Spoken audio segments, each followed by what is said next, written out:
So now I'm going to talk about the other side of the swing. One of the questions I had from Daniel Back was, how do you talk about the follow through? So obviously, the sequence that we like to teach in, set up for success. The setup is the script that writes the story for the whole swing. So we find that most of the changes that we make are set up, which is static. Obviously, it's very easy to change it, which accommodates your natural motion. But as a teacher, we also obviously need to find out is that follow through style a matchup for what I'm trying to look for. Now, at certain points in the swing, that become a little bit more compounded, let's say, and a combination of different variables.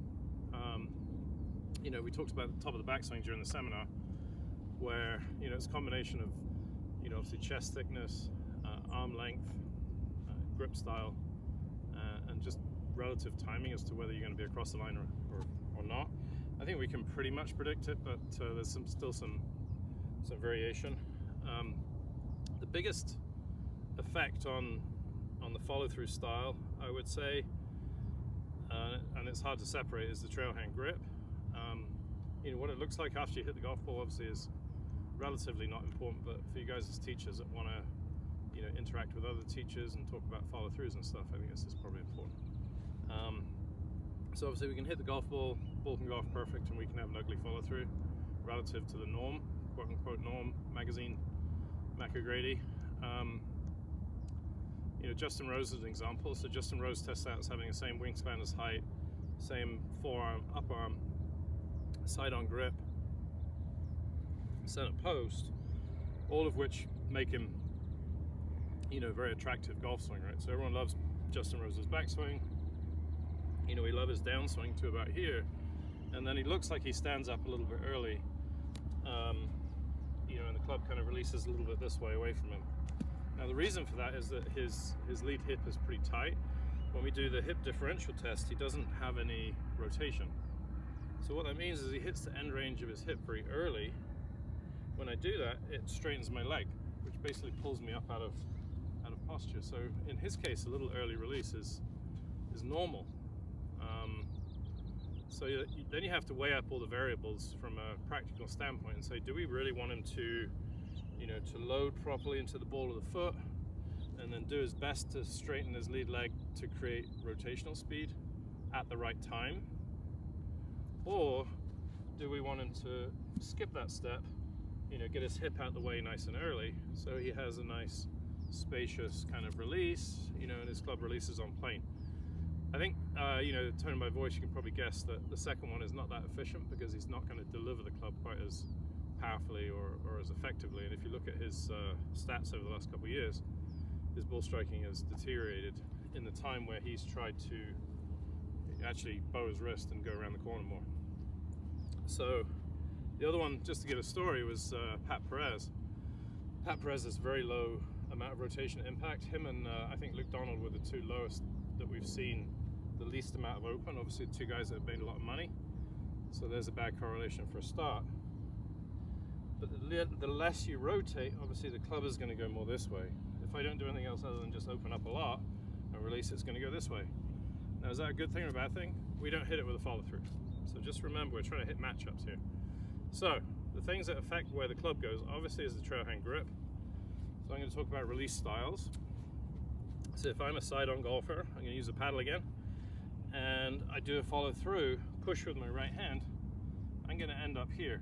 And if you ask someone to do that and tell them to tell you how it feels, you're going to find, what does that feel like? Well, it goes around the corner. So Mike called that a corner release. So basically the right hand extends into a flat position going around the corner.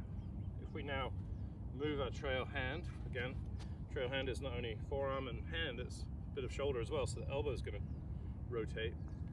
So if we push with this hand now, it's going to go much more around the corner.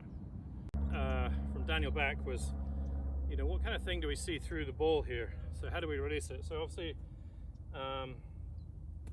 there's a lot of teaching been done with plane lines and how you can release it on the plane, but there's some very, very successful players like Jack Nicklaus and Justin Rose who when they release it, it tends to kind of fly out in front of them a little bit more.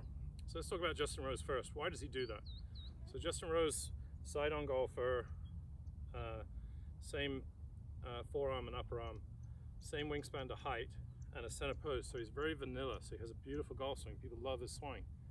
But as he comes into the ball, in the hip differential test, he's very low rotation. And so what happens is when he runs into his lead hip, his lead leg straightens and he straightens up. So he's not very open to the target or to the ball. And as a consequence, because we know that the arms and legs are neurologically connected, he's going to look like he releases earlier. We all know that he hits it very well. He's hit it a little bit less well, in my opinion, since he's been trying to open up more. We'll come on to that. But just to answer kind of Daniel's question, it's like, how important is the look after impact? It's not that important, but I'll help you understand how it's kind of comes about. So as I suggested, the grip has an effect, and the hip differential test has an effect, and then the wingspan versus height has an effect in the same way that it does in the backswing. It helps us set up posture, and it helps determine kind of the three dimensions of the follow through to a lesser degree than the other two. I would say hip differential test and grip are the main ones. So I'm going to use the paddle again. So we're going to talk about the so under golfer, for example. So as the under golfer goes back, they're going to rotate the club into their hand. In order to deliver the club squarely, they're going to get their elbow in front of their hip. Now when they release, they're going to release in terms of what we call an extension release. You see both of my arms are straight. Important again, just to talk about release. The right wrist does go to flat with every type of golfer, and this golfer is not holding it off all the way. All they're doing is they're getting it in front of their hip, and then they're using their release a little bit later in the golf swing because the club face is already closed relative to their strong grip. Side-on golfer, as they go back, more kind of a neutral backswing, as they push, all things being equal, they're going to be pushing into a very neutral kind of railway line look.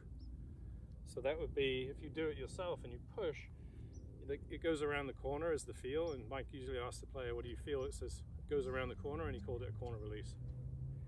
When you have a side cover golfer, it's going to hinge more vertically, and when they push with the right hand, it's going to go much more around the corner, and the right hand is going to cover the shaft.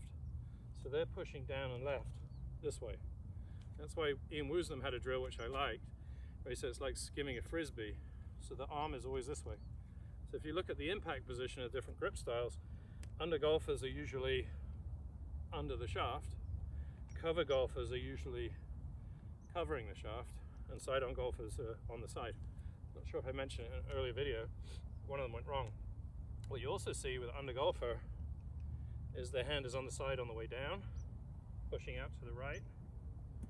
Side-on golfer, it's about 20 or 30 degrees on top, pushing down the line around the corner.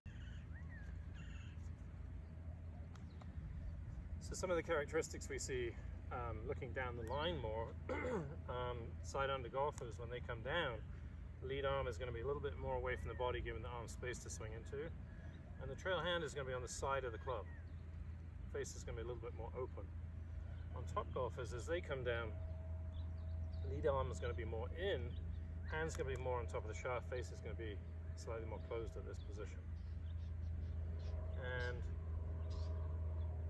side-on golfers, basically as they come down, hand's going to be about 20-30 degrees on here, and then it pushes around the corner. So going back to talking about hip differential and how it combines, Justin Rowles, he runs into his lead hip, basically he's going to stand up early, and as a consequence there's no space or rotation to take the handle around the corner. So he's going to look like this. And the other two which are like that are Pat Perez, who has about the least rotation on tour at impact, and Luke Donald.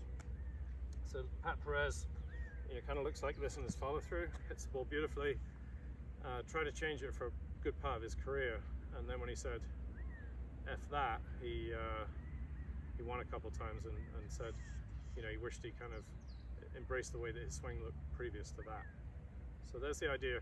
So release look is very much to do with trail arm mechanics, but then secondarily, you know, someone like Hunter Mahan, who's very mobile, for example, will release it, and the hands will travel a lot more around the corner because he's traveling around the corner for a longer period of time relative to his spine and his hip, and consequently, you know, he has that kind of low exit which people strive for. It doesn't necessarily make them into better golfers.